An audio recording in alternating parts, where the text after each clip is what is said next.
Welcome to 3D Amazon FBA. Today we're going to talk about my goals for 2020. So I've been working toward basically this year for the last 2 years now. Everything's been building up to this year. So my main goal has been to buy a house for the last 3 years. I was forced to sell mine in the divorce, and actually, which was a blessing. It was hard at the time because my kids, that's the only home they ever had. But, I offered to buy out my ex-wife. She just wanted me out of the house just because she decided she wanted me out of the house. So the judge couldn't play favorites, so he made me sell the house. So even though it was frustrating, that's the capital I used to start on Amazon. And I used that money to make my early mistakes. And I've learned, and, I'm doing what I'm doing now. So, here I am 2 years later. I need to thank her for being vindictive, kicking me out of my home, because, I'm living my dream life right now. So the reason why this has been a 3-year journey, including 2020, is because when you're self-employed, I don't have a regular 9-to-5 job or anything like that, is you have to have 3 years tax returns in order to buy a house. So this is the year, this is crunch time for me, that I need to make as much money as I can to be able to buy the house of my dreams. I don't think I'm going to get there. 2018, I was learning and I made a lot of mistakes and my profits just weren't there. I think I made 28,000 and some 500, 700, something like that in 2018.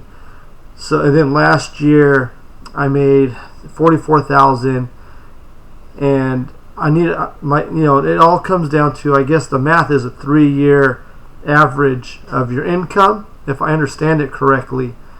And then, housing industry norm is 28% of the 3-year average is what you can qualify for a home.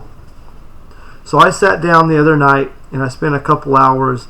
I talked to my friend that does home loans. He's probably the best guy in town, very highly respected in his field, and he's a loan officer, and he kind of gave me a real quick equation. And so I'm trying to remember exact numbers. Let me see, I can pull it up here on Notepad. So I need to do $37,500 every single month this year in order to reach my goal. And I think that came to $450,000 in sales. And I'm kind of estimating on the low end because you'll never know what the future holds. So that should get me, bare minimum, worst case scenario, $63,000 in profit on the year. So so that's kind of what I'm looking at to get my 3-year average. So what that would bring me to, let me use my calculator here, excuse me, plus 4405 divided by, so that would get me to a 3-year average of $3,700 profit every month over a 3-year span. And again, 2018 really killed me. So I'm really going to be busting my butt this year to reach that goal. That would actually be about $130,000 increase from last year. And I'm going to try, I'm not going to do any business loans or anything like that this year. I'm going to get mine paid off, and I really think if I really bust my butt, I can get that profit. I do have 3 little trips, 2 little trips and 1 big trip planned this year already. I've already paid for it. And I'm going to do my best to control myself and not go on any more trips. Maybe like a day trip here or there or something. But my goal is to hit those numbers. And I'm also looking at different ways to save money. I'm using tactical arbitrage. I've paid for the whole year. Excuse me, I've been a little sick, and anyways, so I'm hoping that'll get me to reduce my cost on boxes. I can be more selective with my product. like for today, I went out sourcing. I was kind of bored. My kids have been visiting their mom for today's the 9th day. They're coming home in about an hour and a half. Actually, really excited to see them. I've never gone 9 days without seeing my kids. So I've been like doing sourcing all week, just so I'm not like missing my boys so much. So, anyways, I'm going to try to cut back on RA. I'm still going to do it twice a week because I just really enjoy doing it. But, at tactical arbitrage, I can be more picky with what I'm selecting. Shopping online, if you don't know what tactical arbitrage is, it's basically a program that will scan, say Walmart for example, and it'll scan Walmart and it will notify me of price differences. So I'll tell it like, search cereal at Walmart. I want 40% ROI, minimum $3 profit, minimum sales rank of 50,000, or whatever parameters you want to set, and it'll populate everything in that category at that store. There are some stores like Chewy.com, for example, where it looks for pictures because they don't have the UPCs on their website, so it'll look for like similar pictures between Chewy.com and Amazon. So anyways, so I can be more selective, but not only that, I'll save money on boxes, I'll save money on mileage, and it'll be less time I'm going around everywhere. So I'm really hoping using tactical arbitrage more is really going to help my bottom line. So that's kind of the main thing I'm doing to combat that. I'm going to look for other ways to cut expenses as well.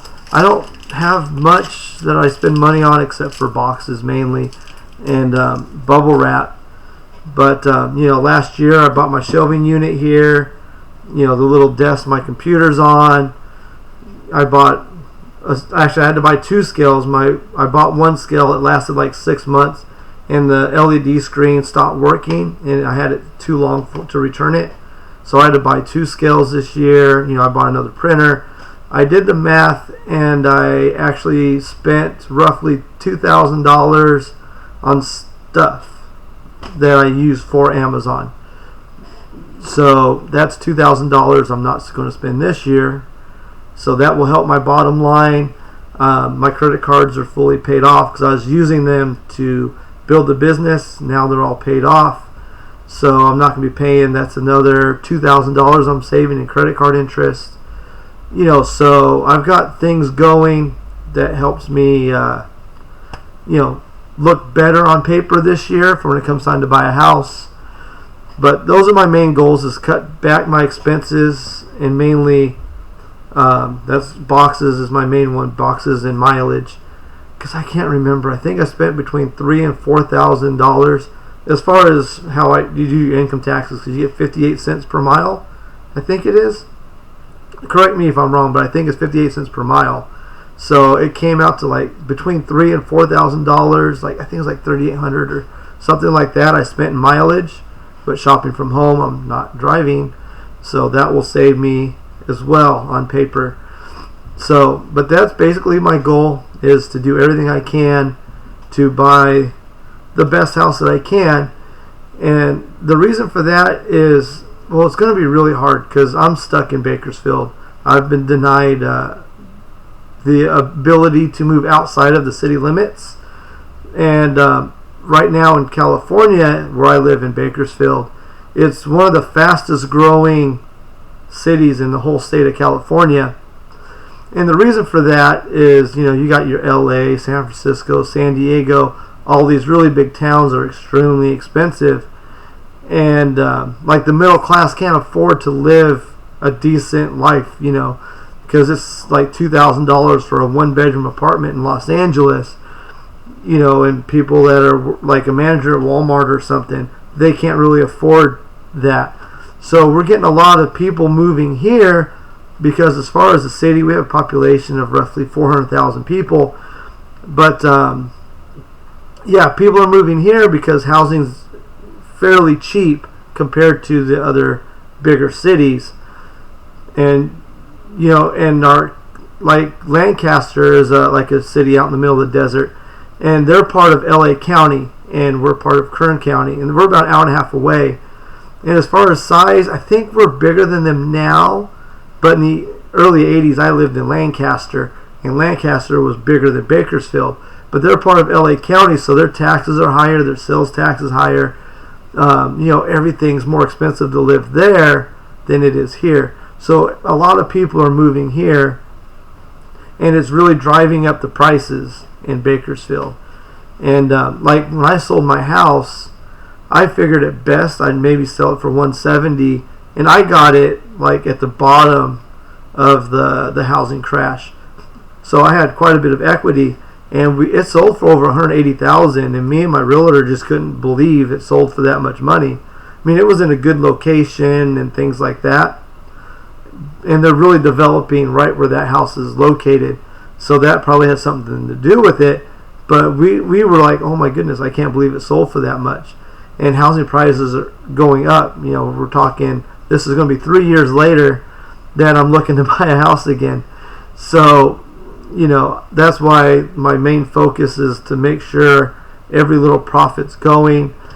And aside from obviously my burning desire to buy another house next year, I want to grow YouTube. I want to help more people, because I worked in big box retail for pretty much 20 years.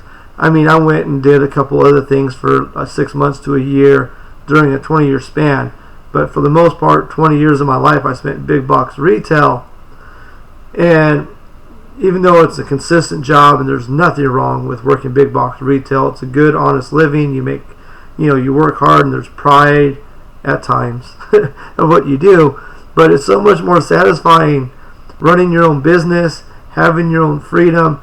Like, I never thought, 5 years ago, I would have never thought I would have took my kids on 3-week-long vacations last year.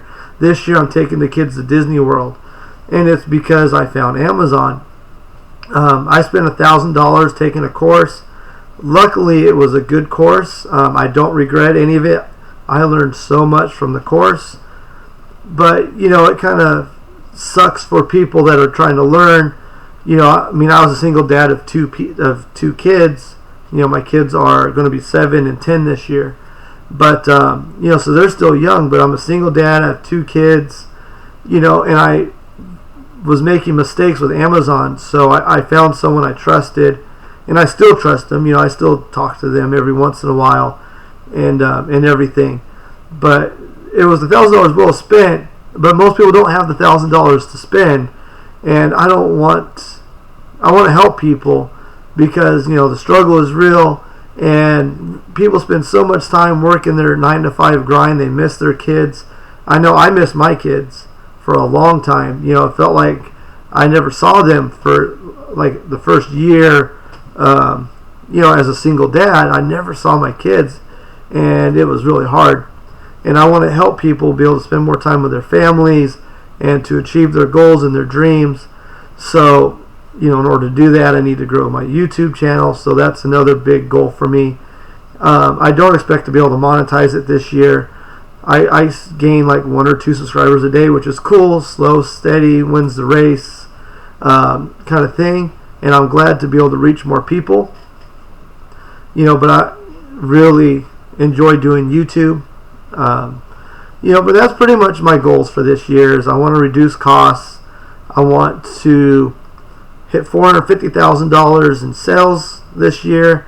I want my profit after all my expenses to be $63,000 or more to bring up my 3-year average. And I want to reach more people, help people out, help people get out of the 9-to-5 grind. Because even aside from just not seeing your kids, truth be told, big box retail is dying. Especially a lot of us resellers, we're well aware when a new store is going out of business. We've lost a lot of companies been around 20, 30, 40 years in the last couple years. Like 2 to 3 years, we've lost Bergner's, we've lost Toys R Us. I can't believe Sears and JCPenney's are still barely hanging on, and Kmart goes along with Sears. Payless Shoes is gone. I know there's more. I know Macy's is kind of struggling, it's like everybody's struggling, and we're talking, per company, not store, but per company, we're talking tens of thousands of jobs being lost, and people need to make a living, and when you spend 20 years in big box retail, it's hard to find other employment. I have a bachelor's degree in business management, and I couldn't find a job anywhere, hardly. It's getting really, really tough out there. So, I just want to help everybody reach their goals, get out of the 9-to-5 grind. So, why don't you guys tell me some of your goals for 2020 down in the comments? I'd like to appreciate it. I'd really appreciate knowing what everybody else is doing. If you guys got any questions or you need some help with anything, feel free to leave a comment down below. My phone's usually attached to my hand. It's always within 2 feet of me. I can reach it wherever I'm at. And I'm always really quick to respond, usually within 2 or 3 minutes. I'm usually answering unless I'm asleep. So, so if you guys can like and subscribe to my channel, I'd really appreciate it. Thanks for watching, guys.